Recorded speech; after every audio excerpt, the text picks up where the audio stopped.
I lost my patience with my stepson when he called me a gold digger for marrying his father, who was actually using my money. His father didn't do anything even after he smashed my car. Thomas and I have shared 6 years together, with the last 2 as a married couple. He has a son, Rob, who is 19 and was only 9 when he tragically lost his mother to an unexpected aneurysm. This was 5 years before Thomas and I met. Rob's childhood was marked by difficulties, and he struggled significantly as he grew older. By the time I entered his life, when he was around 13 or 14, our relationship was strained from the start. He made it explicitly clear that I could never replace his mother, a role I never aspired to, and that he would never see me as part of the family. Despite my efforts to reach out and form a friendship, Rob was adamant about pushing me away, urging me to abandon the relationship. I discussed this with Thomas, suggesting therapy for Rob to help him process his grief, but Thomas felt that all efforts thus far had been fruitless. Thomas had been a widower for a long time and had shied away from the dating scene. However, meeting me seemed to change his perspective. I was among the first women he considered seriously since his wife's passing. He had been on a few dates the same year we met, but I was the only one who progressed to a second date, an early detail he shared with me. Thomas has always been transparent and forthright about his life with me, including the challenges of introducing me to his son. He warned me that Rob might not be welcoming due to his ongoing grief. Therefore, we spent a year together before I was introduced to his family. Even then, Rob's reception was less than warm. For the initial years, Rob frequently exhibited temper tantrums and treated me with disrespect. Initially, I responded with patience and kindness, but eventually, I chose to disengage, realizing that engaging with his hostility was draining and unproductive. I repeatedly expressed my concerns to Thomas, who did attempt to address Rob's behavior sporadically, but these efforts were short-lived as Rob would quickly revert to his usual demeanor. Challenges and misunderstandings. My love for Thomas has always been deep and true, which is why I remained committed to making our relationship work despite the challenges. However, a recent incident has pushed me to my limit. About 3 years ago, when Thomas proposed, he also launched a new business venture. Sadly, the business struggled to gain traction, and for the last couple of years, Thomas has been tirelessly trying to make it successful, but to no avail. I supported his entrepreneurial efforts for nearly 3 years because it was his passion. But as time passed and the business continued to flounder, I suggested that perhaps it was time for him to consider other opportunities or return to his previous job. This was especially pressing since we had been primarily relying on my income for the last 3 years and the financial strain was becoming unsustainable. My concern was not just for our present circumstances, but for our future, particularly my retirement. I tried to guide Thomas gently towards a more stable financial path, but he remained resolute, convinced he just needed more time to refine his business model. The situation led to frequent arguments during which his son, Rob, unfortunately overheard our discussions. Misinterpreting my intentions, Rob accused me of being a gold digger, suggesting I was pushing Thomas to sell his business purely for financial gain. This accusation struck a nerve, as independence has always been a core aspect of my identity. I found it deeply insulting to be labeled a gold digger, especially since I had been the financial backbone of our family. The situation escalated a few weeks ago when, during a routine conversation about household responsibilities, Rob refused to help, derogatorily calling me a gold digger lacking in self-respect and dignity. This confrontation highlighted not just a misunderstanding of my character, but a deep-seated resentment that had been brewing over time. Escalating tensions. When Rob shockingly called me a gold digger, I was initially taken aback and demanded an explanation. He tried to justify his hurtful words, but before I could set the record straight, Thomas intervened, halting the argument. He then pulled me aside, asking me not to reveal the truth to Rob, that our family had been financially reliant on my earning. Thomas expressed that admitting his financial struggles would be deeply humiliating for him as a father, and he didn't want to tarnish his image in his son's eyes. Reluctantly, I agreed to keep this secret despite the personal cost. Following this, my interactions with Rob became even more strained. He continued to wield the gold digger accusation against me, making it increasingly difficult to withhold the truth. But out of respect for Thomas, I remained silent. Rob was home for winter break, and I braced myself to endure his presence for just a few more weeks, having managed his difficult behavior for years. However, Rob seemed determined to escalate matters. Just days ago, he took my car without permission and crashed it, right before a crucial meeting I had been discussing for days. I usually leave for work around 9 a.m., but that day I planned to leave earlier to meet an important client. Fortunately, I had prepared ahead of time. When I stepped outside to leave, I was horrified to discover my car severely damaged.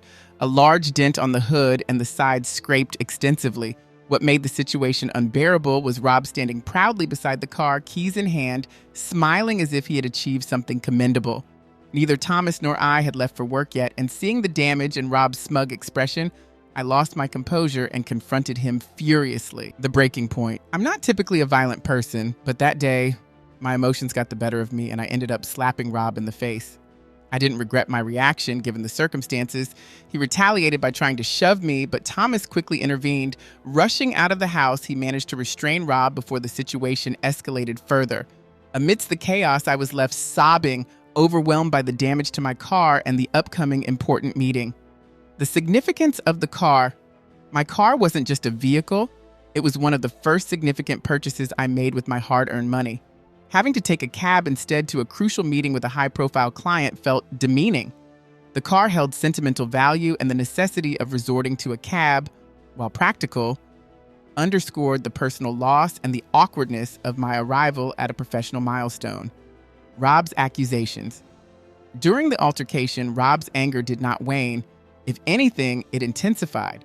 He screamed at me, claiming the incident should put me in my place. He accused me of being arrogant, mocking my reliance on what he perceived as my husband's money. He argued that my anticipation for the meeting was pretentious given I was supposedly living off Thomas's income, and he called me out for being phony and transparent in my motive. Rob's outburst. His tirade continued unabated. Rob yelled that the car incident was a lesson for trying to coerce his father into selling his business for my own financial gain. In a revelation and departure, realizing the depth of the disrespect I had endured, I knew Rob had no right to demean me or label me a gold digger, especially since it was their financial dependency on me that was apparent. The shock on Rob's and Thomas's faces was palpable.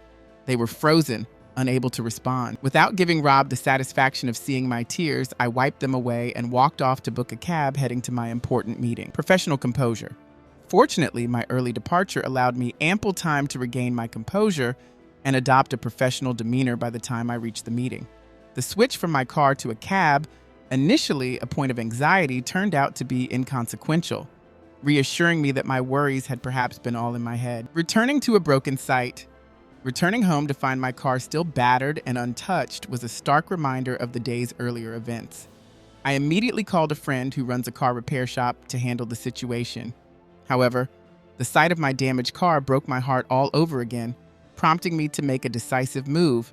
I could not bear to enter the house that had become a battlefield of disrespect and disregard for my contributions. Seeking refuge.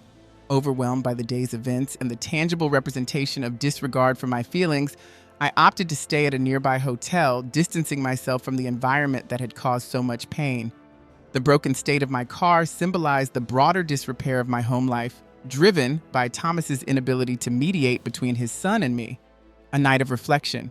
That night, I expected, perhaps hoped, that Thomas would reach out to check on me, but no such attempt came. After a restless night spent crying, I awoke with a heavy but clear decision in my heart. Love alone was insufficient to sustain our relationship, and I could no longer coexist with people who showed me such blatant disregard. Decisive actions. Resolute. I called my lawyer first thing in the morning to discuss filing for a divorce. I then reached out to my brother, asking him to collect some personal items from the house. I could not face Thomas or Rob again. Thus, I relayed the entire situation to my brother, relying on his support during this tumultuous time. A sudden change of heart. My brother assisted by retrieving my belongings from the house. This act alone seemed to trigger a realization in Thomas and Rob that I was serious about not returning home. Subsequently, they began bombarding my phone with calls and texts. I muted their notifications to give myself some space to think, yet I didn't block them completely. I was curious about what they had to say. Late-night revelations. That evening, I braced myself to sift through their messages. They were filled with apologies and pleas for me to return home and discuss things. Thomas's willingness to reconcile was expected, but Rob's apologetic tone was surprising. He expressed a readiness to change and sincerely apologize. However, I was cautious not to let this apparent change in attitude sway me too quickly. Doubting their intentions, Their sudden eagerness to mend things felt driven by necessity rather than genuine remorse. If Thomas had truly been remorseful, he would have reached out immediately, not waited until he realized I might not return. His delayed response made his apologies seem insincere. As for Rob, the motive behind his sudden shift was clear to me: financial realities. I understood that Rob was likely worried about his college tuition, which I had been paying. With 2 more years until his graduation and Thomas's financial instability, I was their only financial hope. Rob's apology seemed convenient, likely driven by his financial needs rather than a genuine realization of his previous misbehavior. Emotional reflections. Despite their apologies, I felt a profound sense of disappointment. It became clear that their words were motivated by their current predicament rather than a true desire to make amends. This realization was painful but necessary. I acknowledged to myself that my love for Thomas had always been greater than what he was capable of reciprocating. A painful truth. As I reflected on the apologies and the circumstances, it became evident that I had loved Thomas far more than he deserved. A truth that took me a long time to accept, but one that was now unmistakably clear. Prioritizing myself. It was high time I prioritized my well-being and moved on from a relationship that had become a cycle of empty promises. Over the past 6 years, Thomas consistently assured me that he would resolve the tensions between me, him, and Rob. However, his actions only served to enable Rob further, never imposing any real consequences for his misbehavior. This lack of boundaries ultimately emboldened Rob to damage my car, believing he could escape any real repercussion. Legal actions. Fueled by the recent events and their hollow apologies, I consulted with my lawyer about initiating a divorce and possibly filing a lawsuit for the emotional and physical damage I had endured.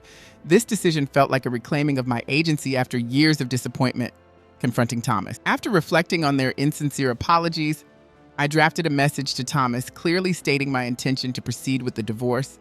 I expressed that there was nothing he could do to change my mind, as I had exhausted my patience waiting for them to change their ways. It was time for me to stop accepting disrespect and repeated letdowns.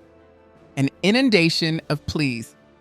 The next morning, I awoke to a barrage of messages from Thomas, filled with desperate pleas for me not to leave. He promised to do anything to make me stay, echoing past assurances. Although he tried to call multiple times, I had muted his notifications and was unaware of his attempts overnight. His persistent messages, claiming readiness to change, only intensified my annoyance, as they seemed no more genuine than his previous empty promises. A false ultimatum. Despite having no intention of reversing my decision, I decided to test Thomas's sincerity. I responded with an ultimatum. I would consider couples counseling and possibly staying if he agreed to completely cut ties with Rob, removing him from our lives entirely. This condition was extreme, intended to gauge his commitment, though I knew in my heart that reconciliation was no longer a viable option. The final stand? I communicated this ultimatum to see how Thomas would react, but my resolve was firm. If he was not willing to meet these terms, the divorce would proceed. This decision was not made lightly, but it came from a place of long overdue self-respect and a desire for genuine peace in my life. A painful ultimatum. Hours after issuing my ultimatum, Thomas responded with a conflicted message. He expressed uncertainty, caught between his duty to Rob, who had no one else, and his love for me. He pleaded for more time to think, asking me to reconsider the divorce. However, his hesitation to immediately reject the idea of cutting ties with Rob suggested to me that his loyalties were divided. I told him that his indecision showed he couldn't fully commit to either of us, making it clearer that I should step away to simplify his dilemma. Accusations and confrontation. Realizing that I was serious about leaving, Thomas's demeanor shifted. He accused me of playing mind games and trying to manipulate the situation. His accusations, dripping with frustration, prompted me to take screenshots of our conversation and send them to Rob, hoping to clarify my stance. After sending the messages, I turned off my phone, distancing myself from further conflict. Unintended realization and resolution. It took me a long time, but I've come to realize that Thomas might not have loved me as deeply as I loved him. This is a common realization for many who find themselves taken advantage of in relationships. I refuse to be shamed for the sacrifices I made in the name of love, distinguishing myself from those who might be considered doormat. I was not passive. I was manipulated into believing my efforts were reciprocated, embracing my decision. Despite the lingering feelings I have for him, Finding the courage to leave marks a significant personal victory. I've been criticized for staying too long, but those opinions no longer affect me. I've learned from my mistakes, which is a part of life, and I appreciate the support from those who have shown kindness during this challenging time. Legal steps and financial matters. Update. Thank you to everyone who has supported me through this forum. I am proceeding with the divorce, and Thomas was served with the papers yesterday. He seems unlikely to contest the divorce, but we might face complications regarding the settlement. I've requested a substantial amount justified by the years he depended on my financial support. Negotiations ahead. Considering his current financial state, a lump sum payment seems improbable, but I'm open to arranging a long-term repayment plan. The specifics will be handled during our mediation sessions. If Thomas proposes his own terms, we'll address those as they come. Family dynamics. There have been concerns about a potential rift between my brother and me due to my actions. However, the situation between us isn't severe. My brother, who prefers to avoid confrontation, simply advised against engaging in revengeful actions. He hasn't asked for apologies or distanced himself from me. Our relationship remains intact. Looking forward. Moving forward, I'm focused on navigating the divorce and ensuring a fair settlement. This process is not just about ending a marriage, but about asserting my self-worth and ensuring financial justice for the years of support I provided. Seeking peace. I apologize if my previous update seemed overly dramatic.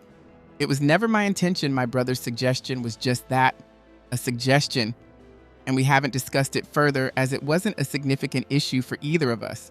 Thankfully, Thomas and Rob have not contacted me in the last few days. This silence has been a relief, allowing me some much-needed peace and quiet. Temporary arrangements. I've moved out of the hotel and am currently staying with a friend.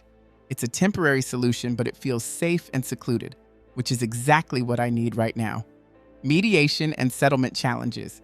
Update 2. A few weeks have passed, and tomorrow, Thomas and I will attend our first mediation session. As expected, he is resisting the settlement amount I've demanded, despite the fact that his son was responsible for damaging my car. I find it strange that he's not even willing to cover that expense, especially considering his previous promises to repay the tuition fees I covered for Rob.